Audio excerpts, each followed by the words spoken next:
urusan tugas, PR yang nggak kelar-kelar, akhirnya sampai marah gitu. Ini jadi satu momen yang kita sesalin sih sampai sekarang. Karena sampai anakku sekarang mau kuliah, dia masih inget momen itu. Ya udah, kalau sampai terjadi seperti ini lagi, kita mau ngapain nih gitu? Apa nih konsekuensinya? Nah itu disepakatin bareng.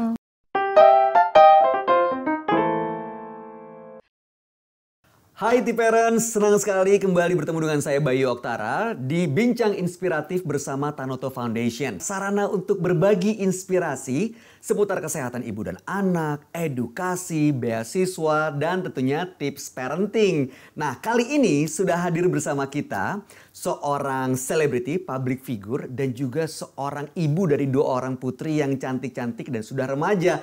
Ersa Mayori, apa kabar Echa? Hai T-Parents, hai Bayu. Sehat? Baik, sehat alhamdulillah. Bayu apa kabar? Alhamdulillah sehat. Apa kabar kakak Kika dan juga Talula? Sehat alhamdulillah. Kika tahun ini lagi sibuk cari universitas karena udah mau kuliah.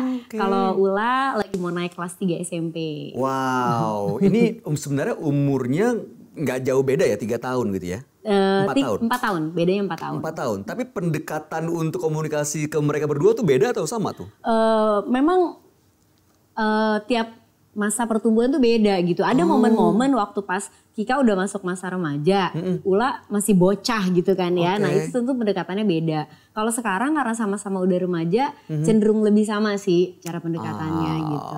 Wah, ini senang sekali nih kita bisa mendapatkan inspirasi seputar bagaimana pendekatan untuk menerapkan disiplin kepada anak. Karena yang akan kita bahas hari ini adalah mengenai disiplin positif.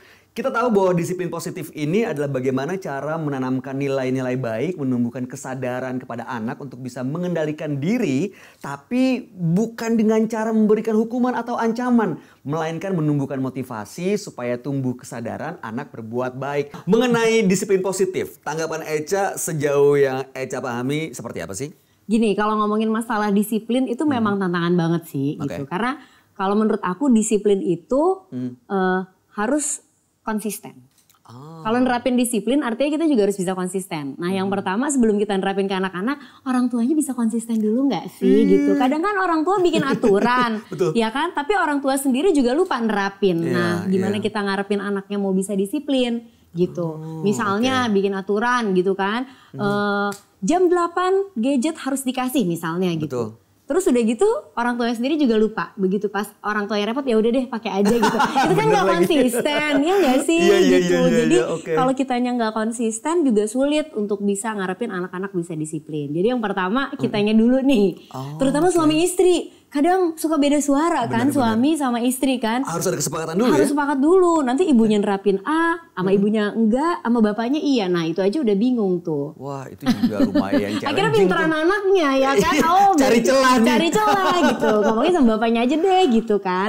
Nah tapi ini emang proses belajar sih. Jadi emang jadi orang tua tuh belajarnya gak kelar-kelar ya. Asli, bener. Belajar. Terus tiap masa pertumbuhan anak juga beda lagi tantangannya. Waktu anak balita, waktu nanti anak usia SD, anak remaja, anak mau kuliah juga beda lagi tantangan kita. Jadi emang harus rajin-rajin belajar. Makanya seneng banget nih kalau ada talk show kayak gini bisa jadi sarana belajar dan sharing bersama kan gitu. Echa sendiri, peran suami itu sampai sejauh mana nih dalam menerapkan disiplin buat anak? Berperan banget ya menurut aku suami sama istri tuh memang harus kompakan banget gitu. Jadi kalau ada momen-momen misalnya aku kewalahan dan aku udah mulai ngerasa nih sedikit lagi aku emosinya kepancing nih gitu. Itu biasanya aku lakukan aku diam aja dulu.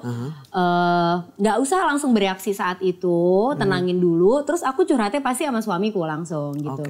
Nah nanti disitulah peran dia untuk nanti ya malam kita omongin. Nah kalau malam kan biasa suasananya udah lebih dingin gitu kan, kepalanya juga udah lebih tenang gitu. Mungkin bapaknya bisa melakukan pendekatan yang lebih enak gitu ya. Intinya kita selalu berusaha sih nyari cara supaya jangan ada drama gitu. Wah itu tuh jangan ada drama tuh nggak mudah loh T-Parents. Kadang-kadang kan kita sebagai orang tua ya manusiawi juga gitu. Emosi akhirnya kepancing.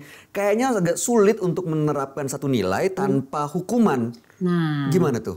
Jadi kalau masalah disiplin nih ya gitu memang kebanyakan kan kita orang tua tuh suka ngancem ya kan. Misalnya gini harus A. Kalau nggak A nanti B ya kan?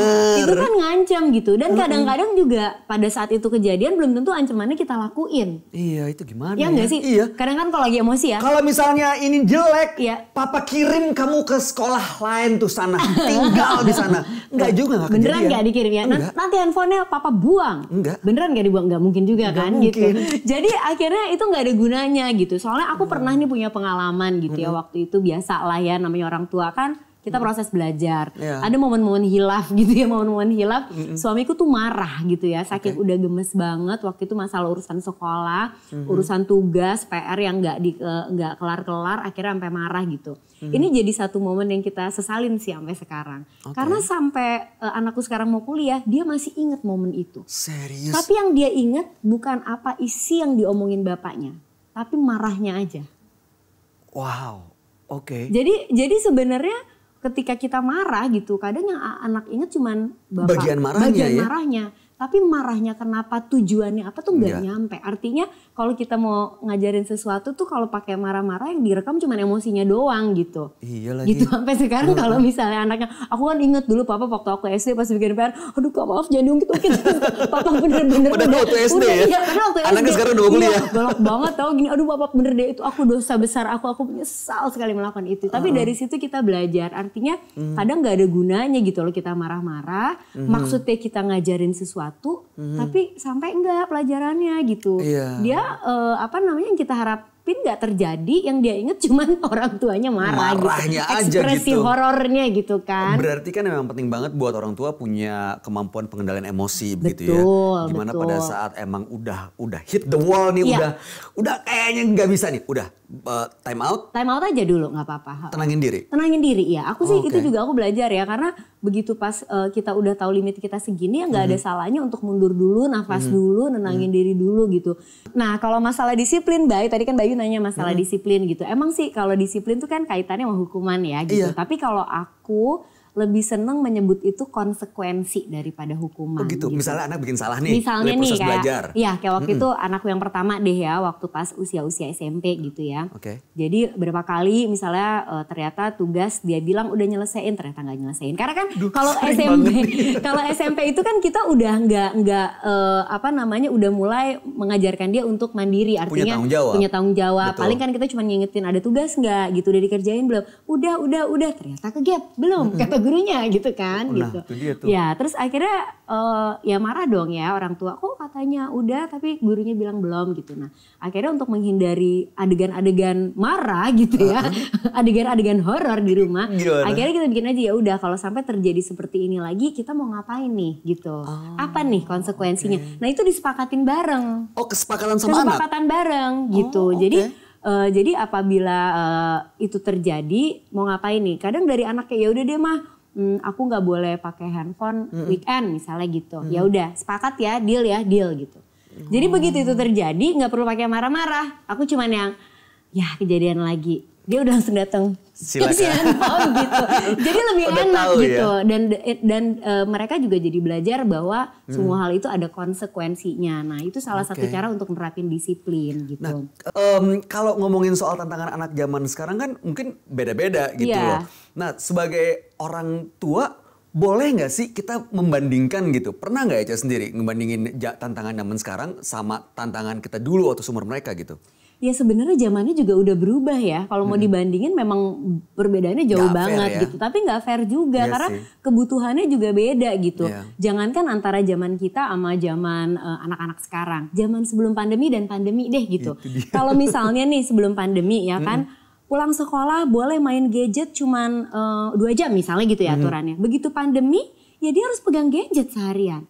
Karena semuanya based on online. Ya kan, seharian pakai gadget untuk belajar. Terus nanti begitu kelar hiburannya dia apa? Gadget lagi, nonton dari rumah, ngobrol sama teman lewat gadget lagi. Jadi nggak fair kalau kita bilang nggak boleh. Dibandingin gitu enggak ya? Kan yang dari tadi tuh bikin tugas, yang sekarang nih baru hiburannya gitu. Jadi memang kita harus menyesuaikan sama situasi banget sih.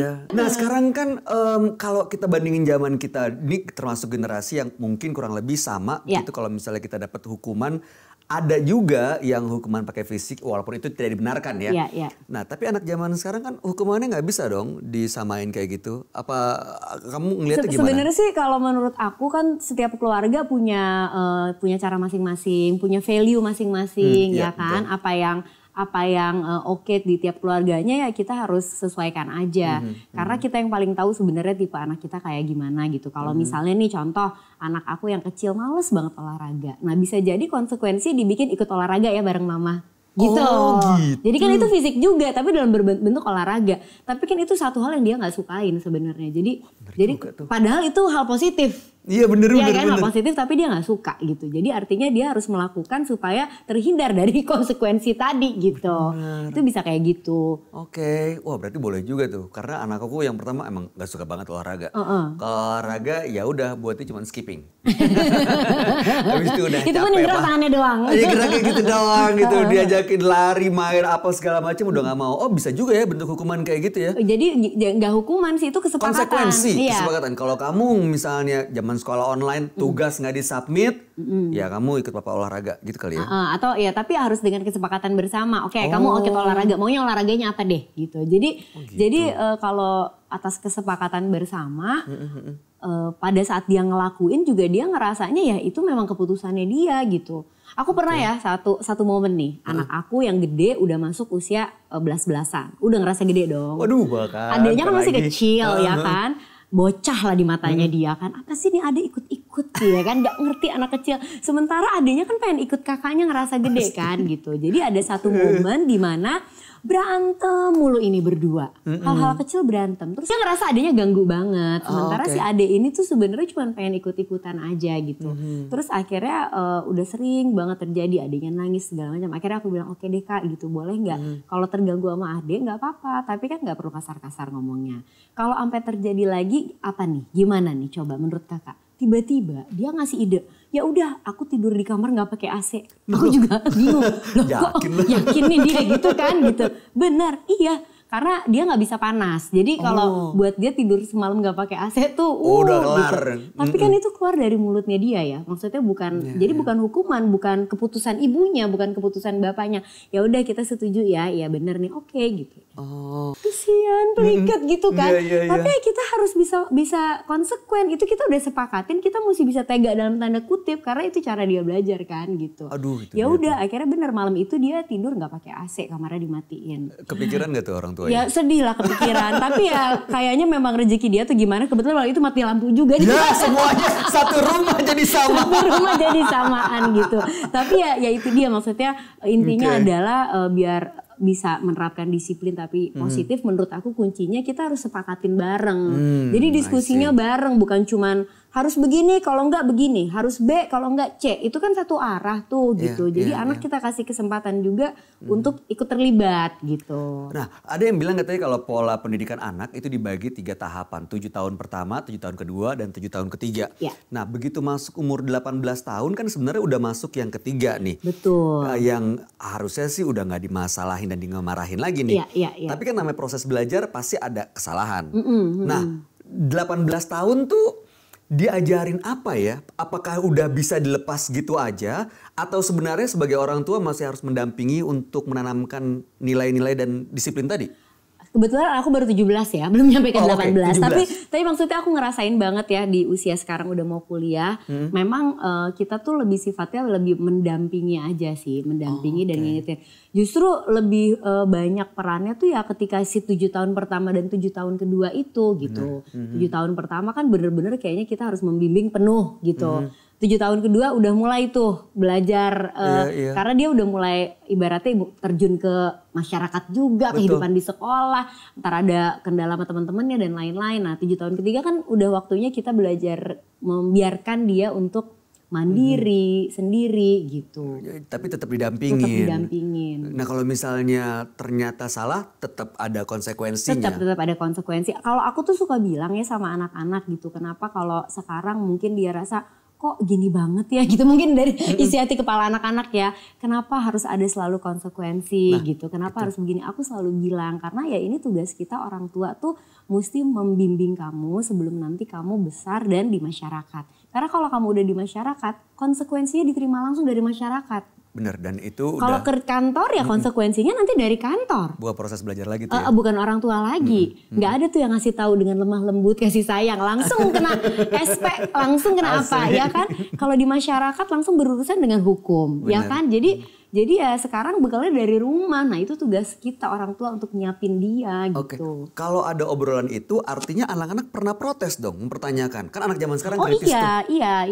Iya, mereka pernah mempertanyakan gitu. Kenapa sih kau harus gini gitu? Iya. Bahkan anakku yang pertama tuh pernah, kenapa sih mama kalau aku begini, kalau adik gini gitu. Aku bilang, sementara kan pendekatan tiap anak juga beda ya. Karena sesuai karakternya gitu ya. Kalau mungkin si kakak karena karakternya beda, kita pendekatannya mesti beda. Kalau ke adik pendekatannya beda lagi gitu kan. Jadi kadang-kadang dia ngerasanya kok beda gitu ya. Karena kebutuhannya beda gitu. Dan itu harus dijelasin. Harus dijelasin. Ya memang harus banyak ngobrol sih ya. Kadang kalau mau mancing mereka ngobrol tuh bisa jadi ngobrol tentang diri kita dulu sendiri. Oh gitu. Ya jadi misalnya nih, aku sih ngerasa banget pas kemarin pandemi ya, awal-awal tahun pandemi itu kan kita semua berusaha untuk bertahan ya. Jadi suami juga sibuk dengan kepalanya sendiri, aku juga sibuk, anak-anak juga adaptasi banget tiba-tiba belajar gitu. Betul. Nah itu tuh kadang-kadang jadi karena sibuk sendiri kita satu rumah tapi kayak nggak connect satu sama lain gitu kan ya. Bener lagi. Ya nggak sih gitu. Terus ya udah, terus wah nggak bisa nih, mesti dibenahi gitu kan ya. Ya udah kadang-kadang kalau ngobrol susah kan, emang ngarepin anak tiba-tiba mood untuk cerita kan nggak selalu gitu. Mungkin anakku yang pertama tipenya tuh emang senang curhat gitu kan ya. Kalau yang kedua mungkin beda lagi, mesti ditanya. Nah kadang caranya adalah kita dulu yang cerita, tahu nggak aku minggu ini mama tuh lagi sedih banget deh. Kemarin tuh begini cerita gitu. Terus nanti bisa tuh tiba-tiba, iya mak aku juga tahu nggak di sekolah lagi gini, kepancing jadinya. Oh jadi kita dulu mancing dengan cerita atau curhat. Mama happy banget deh kemarin tuh kan gini ya gini. Jadi dari kita dulu aja cerita, kadang-kadang nanti dia, gitu. Iya mak aku juga di sekolah tahu nggak lagi begini gitu. Nah anakku tuh kalau ngobrol-ngobrol kayak gitu biasanya sama mamanya. Kita kan sebagai papa pengen juga gitu dengar ceritanya. FOMO ya bapaknya. Asli, kok gue ketinggalan nih, fear of missing out. Nah Pak Otto gimana tuh? Kalau suamiku tuh punya cara sendiri untuk bisa ngobrol deket sama anak-anak. Biasanya dia tuh caranya dengan bermain tanda kutip gitu ya. Maksudnya suamiku tuh seneng banget nonton film gitu. Misalnya nonton film Marvel misalnya gitu. Nah sambil nonton tuh dia sama anak-anak terus bisa ngobrol. Jadi dari nonton bareng bisa ngobrol. Atau misalnya ngajak anakku main pingpong yuk gitu. Sambil main pingpong ngobrol gitu. Oh, dan bahan obrolannya tuh boleh gak sih? Misalnya aku terus terang sebagai papa pengen tahu, ini udah punya pacar belum sih? Kalaupun deket sama orang, deketnya sama siapa sih? Nah obrolannya sampai ke sana nggak? Ya sampai ke sana lah, sampai ke sana. Gimana tuh caranya ya? Berarti harus emang sekarang gini, kita kalau nanya-nanya anak, kayak pengen anak kita terbuka, kita juga harus siap. Kalau ngedenger anak kita terbuka tuh siap apa enggak gitu. Bener lagi, ya bener lagi. Gitu. Iya. Kadang-kadang kita gak siap sama jawabannya gitu. Nanya, kamu udah punya pacar gitu kan. Tiba-tiba dia bilang, udah pak aku naksir. Terus bapaknya tiba-tiba gak siap sendiri. Kok kamu pacaran? Nah siap gak? Iya bener. Gitu. Jadi kita juga harus nyiapin hati sih untuk mendengarkan jawabannya gitu. Gak langsung ngerespon. Gak langsung bereaksi maksudnya gitu. Jadi begitu dengar jawabannya. Kalau hati kita berkecamuk kadang gitu. Simpen aja dulu ya. Simpen sambil pikirin respon yang pas gimana. Karena kan kalau respon salah tiba-tiba kita marah, besok-besok belum tentu dia mau cerita lagi loh. Jadi emang gak bisa dilepas gitu aja tumbuh, udah gitu dampingin mereka. Tetap harus ada upaya ya. Ada usaha gitu, effort gitu. Iya makanya tugas orang tua tuh banyak ya. Belajar terus ya gitu. Aduh lumayan. Dan sekarang kalau untuk menanamkan disiplin positif, pasti kan ada dampak positifnya, ada dampak baiknya. Dibandingkan dengan kalau misalnya kita memberikan ancaman dan hukuman, itu sejauh yang kamu lihat, ada perbedaan gak sih? Beda sih, kadang kalau misalnya ngasih disiplin dengan hukuman, bisa jadi dia tuh bahkan nggak ngerti kenapa dia dihukum. Iya lagi. Ya kan? Dan akhirnya dia berusaha untuk ngumpet-ngumpet gitu, karena goalnya adalah menghindari hukuman itu tadi gitu. Tapi kalau kita dengan ngobrol bareng, dia tuh ngerti kenapa sih itu perlu dilakukan gitu. ya harapannya dia jadinya tahu bahwa itu buat kebaikan dia gitu, untuk keperluan dia.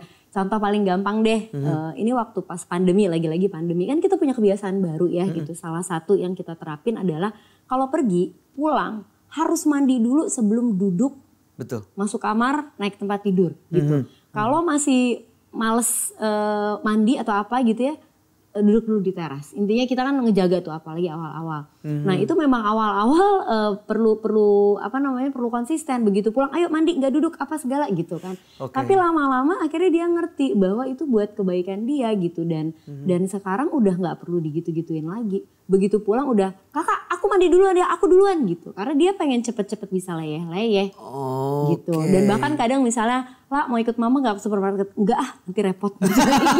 Akhirnya dia juga udah tahu, artinya dia kan harus ini harus itu udahannya. Tapi kan artinya dia belajar. Iya, betul. Saat di kondisi pandemi kalau kita ke tempat umum pulang kita harus bebersih gitu. Terus akhirnya dia memilih gitu. Terakhir buat para tip parents di luar sana, bagaimana caranya sekali lagi nih menanamkan disiplin positif buat anak supaya anak bisa mendapatkan dampak yang positif juga buat masa depannya? Ya, yang pertama jadi orang tua memang kita harus terus belajar kalau menurut aku gitu. Dan nggak apa-apa kalau kita salah, nggak apa-apa kalau kita capek, nggak apa-apa kalau kita butuh time out gitu. Tapi sebisa mungkin ya kita juga terus belajar supaya bisa memperbaiki diri kita sendiri juga sih sebagai orang tua. Kalau dulu pernah bikin kekhilafan ya mungkin sekarang jangan, satu itu. Terus kedua, kalau sudah mau menentukan satu aturan, kitanya harus konsisten. Terus udah gitu juga bikinlah yang realistis gitu. Yang realistis, yang mungkin gak sih diterapin, kalau gak mungkin terlalu ngawang-ngawang tuh kan juga gak ada gunanya gitu. Terus banyak ngobrol sama anak, banyak ngobrol. Kenapa sih kita nerapin aturan ini, tujuannya tuh apa sih gitu. Dan kalau mau bikin konsekuensi misalnya ya bikin kesepakatan bareng, bikin kesepakatan bersama. Jadi disetujuin bareng gitu sama anaknya. Jadi kalau dia lakukan nanti seperti apa, kalau dia nggak dilakukan apa nih konsekuensinya, itu kesepakatan bareng. Dan harus kompak sama pasangan. Nah itu, jangan sampai nanti nggak kompak akhirnya dicari celah sama anaknya ya. Iya, dan jangan lupa juga kasih apresiasi ya. Penting ya? Iya penting dong. Kan kalau nggak misalnya dilakuin emang nggak dilakuin sama aja terus. Iya bener, kalau misalnya dia ngelakuin kasih rewardnya tuh nggak perlu hadiah gitu. Jadi apresiasi tuh nggak melulu harus kasih hadiah atau beliin macam-macam. Gitu. Jadi enggak. Maksudnya sekedar good job gitu. Sesederhana itu aja tuh udah cukup loh gitu. Tapi ada apa ya? Ada kayak kita tahu kok kamu ngelakuin ini dengan baik gitu. Oke. Tip parents, jadi sebenarnya jadi orang tua dari obrolan kita hari ini bersama Echa banyak banget yang bisa kita lakukan. Memang tidak mudah dan harus belajar terus karena prosesnya setiap tahapan usia anak tentu tantangannya berbeda. Dari yang anak kecil, balita, lalu kemudian masuk ke usia pre-teenager, menjelang ABG, sampai remaja. Itu semua perlu pendampingan yang tentu orang tua harus kompak nih antara kita dengan pasangan. Nah, konsekuensi penting banget untuk disepakati antara kita dengan anak. Supaya pada saat proses belajar, dia mengalami mungkin satu kesalahan, ada satu hal yang memang dia tahu dia harus ambil sebagai bentuk konsekuensi, tapi bukan ancaman atau bentuk hukuman. Mudah-mudahan apa yang kita bahas hari ini bisa sama-sama memberikan inspirasi buat Anda semua, tip parents, supaya bisa menyiapkan generasi masa depan, generasi yang unggul untuk Indonesia. Echa, terima kasih banyak. Bayu, thank you so much. Tip parents, thank you so much. Pokoknya mudah-mudahan sharingnya bermanfaat ya. Amin. Tip parents, demikianlah bincang inspiratif bersama Tanoto Foundation kali ini. Mudah-mudahan bisa bermanfaat buat kita semua. Akhir kata saya Bayu Oktara pamit undur diri. Sampai jumpa di bincang inspiratif bersama Tanoto Foundation berikutnya.